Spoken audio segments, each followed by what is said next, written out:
All this week, we've shown you Eva Kor's journey for peace from Terre Haute to Israel. Eva had hoped to convince other Holocaust survivors to also find forgiveness, or at least understand why she forgives the Nazis. Before she left Israel, her message was finally received. In Hebrew, there is a saying, if you rescued one person, it is as if you rescued the world. Eva Kor freed herself from pain and anger by forgiving the Nazis, but no other Auschwitz survivor ever has. They shouldn't die with all that burden.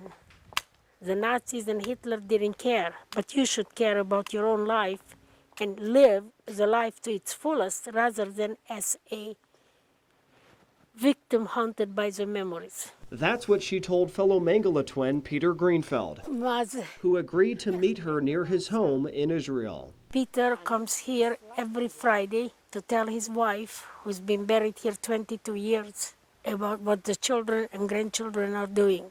It's the same cemetery where Eva's twin sister Miriam is buried.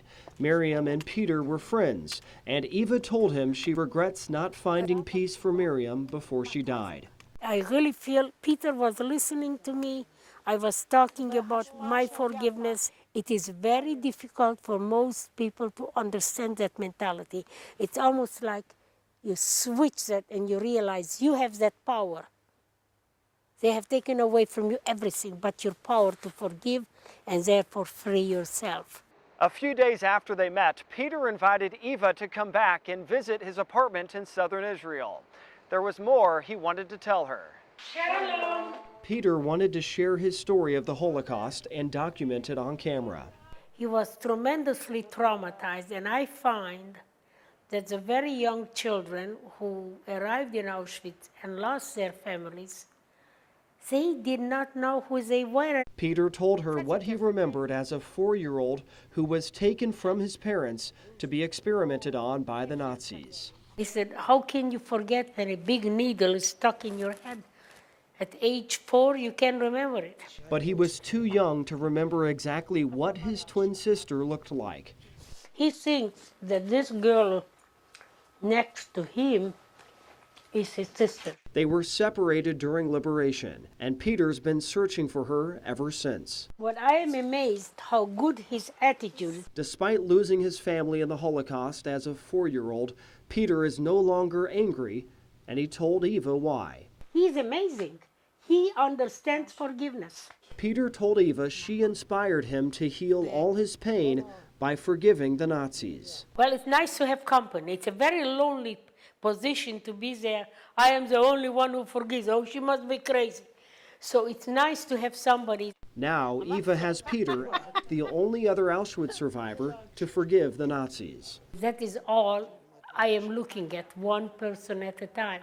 So I rescued Peter, then should be as good as if I rescued maybe all the survivors, because there is an interesting thing that Peter can touch the lives of other survivors and other people, and he does. Just like Eva, Peter gives lectures on the Holocaust with a message of forgiveness, but not forgetting what the Nazis did. Peter also takes groups on tours of Auschwitz, just like Eva has done for years. If you're willing to forgive, people seek you out and all that loneliness disappears and they want your company, they want your wisdom. I had shoes with holes in them and no socks. Your I life had one dress, can help somebody else. no coats, no nothing.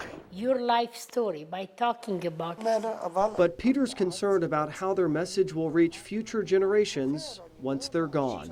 He's worried about what will happen when we are all dead. That's why Eva started the Candles Holocaust Museum in Terre Haute in 1995, after she found forgiveness. She opened it in memory of her twin sister. Nobody has to know why I opened the museum, but I know why I opened it. It is to remember Miriam. Candles Museum was burned down in 2003 by an arsonist, who Eva forgives. But she didn't want the museum's message of peace and forgiveness to be forgotten. So out of the ashes, Eva rebuilt.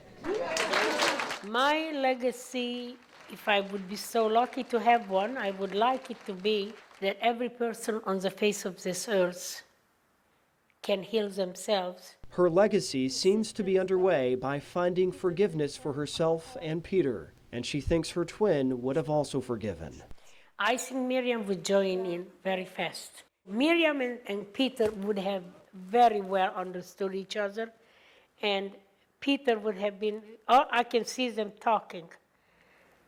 You, Peter, you have forgiven? Wow. Kita. Maybe Miriam is watching from, if there are really angels in the sky, she probably would be one of the angels watching and smiling. Despite her ailing health, Eva has decided to take another tour group to Auschwitz this July. She continues to share her message of forgiveness and teach lessons about the Holocaust, so it's not forgotten and never happens again.